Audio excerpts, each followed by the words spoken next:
optioned this book in 2019, and at the time it had sold just under 1 million copies. And I had Why never did read you a. read it? Yeah. The discussion also touched on the dynamics of jury perception. In a courtroom, normal people, particularly men, would understand that seeing a celebrity or idol can trigger excitement and nervousness, not predatory behavior. The questioning tried to spin normal adolescent or young adult reactions into something sinister, but the defense held firm. Justin and his commentators also addressed the online reaction from some Blake Lively supporters, who advocate for support all women but simultaneously insult those who defend men accused of wrongdoing. This inconsistency highlights the challenges of public opinion, where people may advocate for women's rights yet fail to recognize that abuse can occur across genders or even among women themselves. Justin emphasized that his work often involves defending women against genuine abuse, harassment, and domestic violence, and that this background makes many of these attempts to portray him as a predator feel baseless. Ultimately, this line of questioning on pornography habits, celebrity admiration, and past behaviors was seen as irrelevant, borderline intended to humiliate, and unlikely to influence a reasonable jury, because Justin consistently contextualized his experiences appropriately.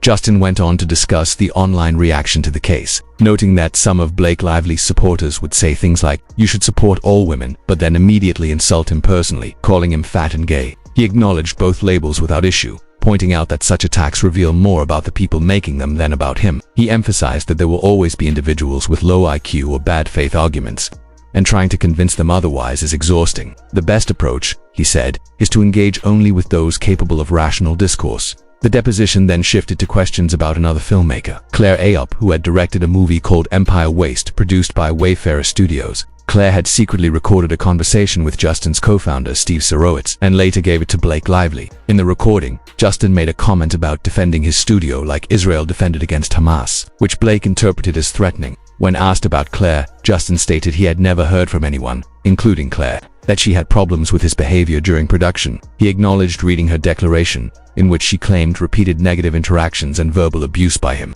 Justin firmly denied verbally abusing her, noting that he had a positive, mentoring relationship with her, and that any tension stemmed from budget disagreements, not misconduct. He explained that she requested a budget increase that couldn't be accommodated, which is a normal point of contention between filmmakers and studios. The questioning highlighted a pattern: attempts to portray Justin as having problems with women on set, when in reality, any disputes were standard professional disagreements. Justin provided context, showing he had supported Claire as a first-time filmmaker, greenlit her project when no one else would, and only acted as a responsible executive when budget limits needed to be enforced. Any claims of being thrown under the bus were typical frustrations over studio constraints, not abuse. The discussion also touched on Blake Lively's complaints about seemingly minor incidents on the set of It Ends With Us, like offhand comments about Britney Spears or a hot onesie making someone appear hot. Justin explained that these were innocent remarks taken out of context. He emphasized that juries would likely recognize that excitement or nervous reactions, particularly in high-pressure or celebrity-adjacent settings, do not equate to harassment. Finally, the topic of a culture of hugging on set came up, as described by a crew member, Miss Baker. While Justin acknowledged that hugging occurred, he found it odd that she claimed multiple people were uncomfortable, noting that he had never been informed by anyone that daily hugs were problematic. He maintained that the intent and context matter, and that attempts to turn casual, supportive behavior into evidence of misconduct were misleading. Overall, Justin's testimony and commentary portray a consistent pattern. Claims of harassment or inappropriate behavior were often exaggerated or misinterpreted, and his responses remained measured, context-driven, and credible. During the deposition, questions turned to the so-called culture of hugging.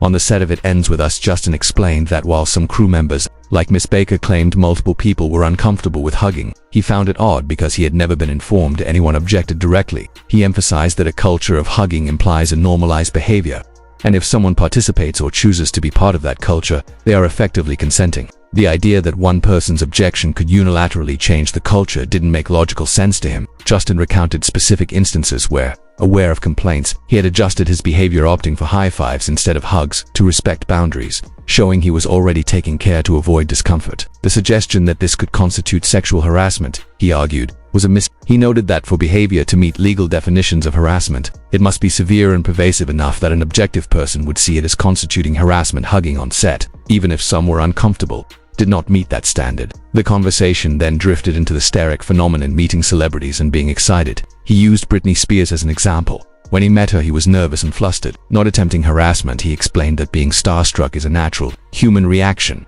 citing hypothetical examples like meeting Michelle Obama or Dave Chappelle. He argued that such excitement does not equate to inappropriate or harassing behavior. The discussion also touched on procedural elements of the case, particularly regarding evidence submitted by Claire Ayob. Justin explained that Judge Lyman allowed certain recordings to be made public, such as audio where Claire claimed wrongdoing, to ensure transparency, and that this decision was procedural rather than a reflection on the credibility of the claims. Finally, there was some discussion of legal technicalities, questions about whether the judge's dismissal of certain claims could be appealed. Justin noted that under Rule 12b-6, there is normally a 60-day window to file an appeal, but in this case, that timeline had been stayed, allowing potential appeals in the future. He suggested that this would be one of the few levers available to Blake Lively's team in settlement negotiations. Throughout, Justin's testimony emphasized context, intent, and reasonableness. Hugging was part of normal on-set culture. Starstruck reactions are human, and procedural decisions do not necessarily validate accusations.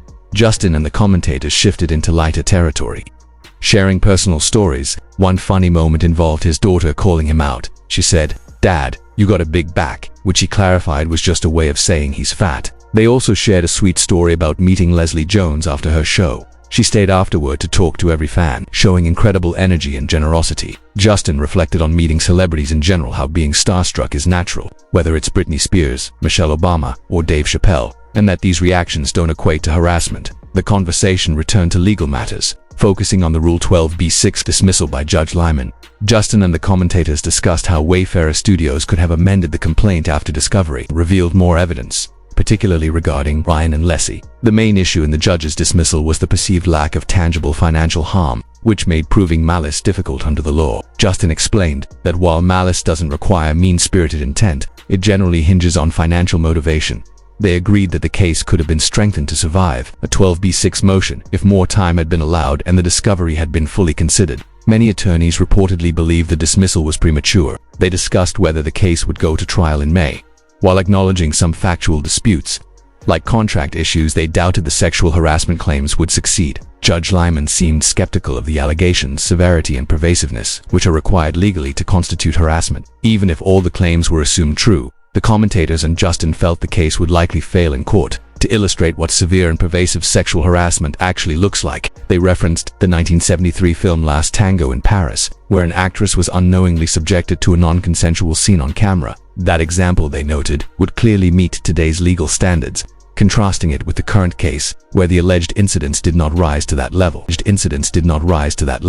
Hello everyone, I'm here with my friend Omar Serrano, the Tilted Lawyer. He's out of town right now, but graciously decided to join us tonight to talk about Justin Baldoni's deposition. You were pretty busy when this came out, so this is really the first time we're going over it. I just went through Blake Lively's deposition in light of the MSJ and thought it would be fun to role-play Justin Baldoni's deposition. Originally, Mike Gatteltal had done his deposition, and when I reread it, I remembered that the first question he asked Justin was, "Good morning, Mr. Baldoni. Have you ever been sexually harassed?" That struck me as a very sharp and uncomfortable way to start. I'm not an attorney, but it felt harsh. The role of an attorney is often to make someone feel uncomfortable, but this seemed extreme. We weren't doing a full dramatic roleplay tonight, but we did touch on Justin allegedly gesturing inappropriately at Blake Lively's chest. Justin had not done that, but Blake claimed he waved his hand in a way that made her feel exposed on set while she was wearing a onesie. She said her cleavage was visible during breastfeeding, and Justin allegedly commented on it. My personal thought is that breastfeeding outfits are not inherently sexual, and women are completely focused on feeding, not performing sexually. Omar's wife was laughing in the background during our discussion, saying she feels like an orangutan when breastfeeding, which added humor to the conversation. The deposition started with Gatteltal asking if Justin had ever been sexually harassed. Justin shared a story, acknowledging that yes, he had experienced harassment. He reflected on his own experiences, like when he was 19, delivering for DHL and older women made inappropriate sexual comments, which made him uncomfortable but was considered socially acceptable back then. He explained that males can also experience harassment and that humor or social status doesn't make them immune. The questioning continued into sensitive territory, including whether Justin had told his ex-girlfriend's side of a story before publicly sharing his experience. The roleplay involved Omar asking questions, and I took the part of Justin. Justin described a specific incident at the Burke Billing Spa in West Hollywood. While in a hot tub, a man claiming to be a producer or manager tried to get him to remove his bathing suit, using his supposed connections to A-list celebrities as leverage. Justin declined, jumped into another hot tub, and the man followed him, fully nude, trying again. Justin left, feeling uncomfortable and recognizing the sexual nature of the encounter. This incident illustrates why Justin might feel intimidated by people with power and connections, such as Blake Lively and Ryan Reynolds. He has experience navigating situations where influential people could pressure him.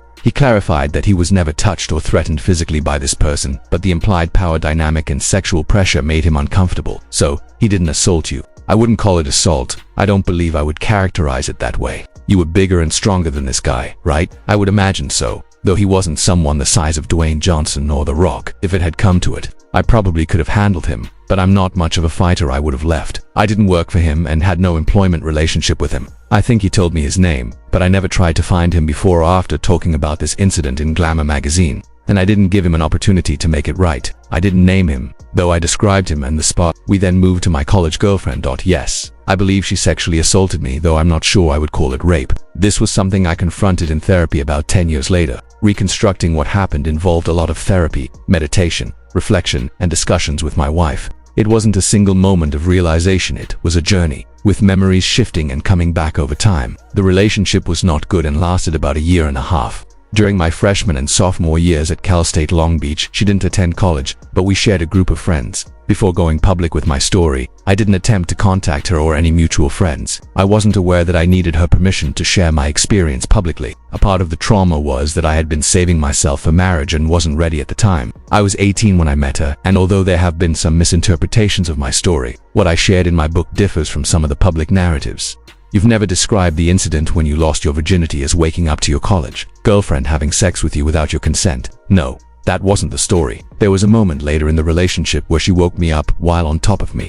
But that occurred after I had already lost my virginity. When asked for her name, the lawyer instructed me not to answer, and there was a brief back and forth, though humor crept in with unrelated questions about my mother's name. When asked if there were other publicly shared incidents of sexual harassment or abuse, I said no. From my perspective, this line of questioning seemed unrelated to the claims in the lawsuit. The strategy appeared to be attempting to show that I had myself been aware of certain behaviors that could constitute harassment, presumably to undermine any defense I might have regarding Blake Lively claiming she felt uncomfortable on set. Essentially, they were trying to trap me, but I did not give in. Many observers have said I handled the deposition well by avoiding over-answering and sticking only to the questions asked. Preparation and restraint are key. Otherwise, oversharing could be a serious problem. We then moved on to Wayfair Studios' policies. I had not been aware of allegations of sexual harassment or retaliation until the lawsuit was filed. I understood that the complaint cited specific events that allegedly constituted harassment or retaliation, and this lawsuit prompted a formal investigation. According to my testimony, this lawsuit and the related New York Times article were the first time I had heard of many of these allegations,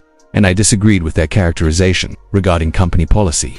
It was noted that if a supervisor or manager becomes aware of a violation, they are obligated to report it to HR or management for investigation and corrective action. I was unsure whether a formal HR complaint was required for action to be taken, but no formal complaint was filed, which significantly weakened any legal argument against us. For instance, if someone raised concerns informally on set and I, as director and co-owner, apologized and the behavior changed, that seemed a reasonable resolution. Without a formal HR complaint, there was no procedural violation. Finally, the deposition touched briefly on my past experiences, including a previously mentioned pornography addiction that was never clinically diagnosed. For efficiency, we did not read every back, focusing instead on summarizing the key points and the overarching context in this portion of the deposition. They were questioning Justin about his past behaviors, including his discussions of pornography use and habits described in his books. He made it clear that he had never been clinically diagnosed with a pornography addiction. His point was that, like many teens, he had experimented with pornography during moments of emotional loneliness or hormonal changes. But this was never an official diagnosis. The questioning seemed aimed at portraying this as inappropriate or as sexual harassment, even though he had only discussed these experiences in the context of his work and the creative process of making sex scenes for the movie. The line of questioning was widely irrelevant and seemed designed more to embarrass him than to provide substantive evidence. For example, one of the women on set cited a conversation about staring at Britney Spears' midsection as inappropriate. Justin explained that he was simply participating in a conversation as a teenager and meeting his childhood idol later in life, and any excitement or awkwardness was not sexual harassment. The same logic applied to meeting other celebrities like Beyoncé. Initial awe and social awkwardness do not equate to harassment. Do not equate to harassment.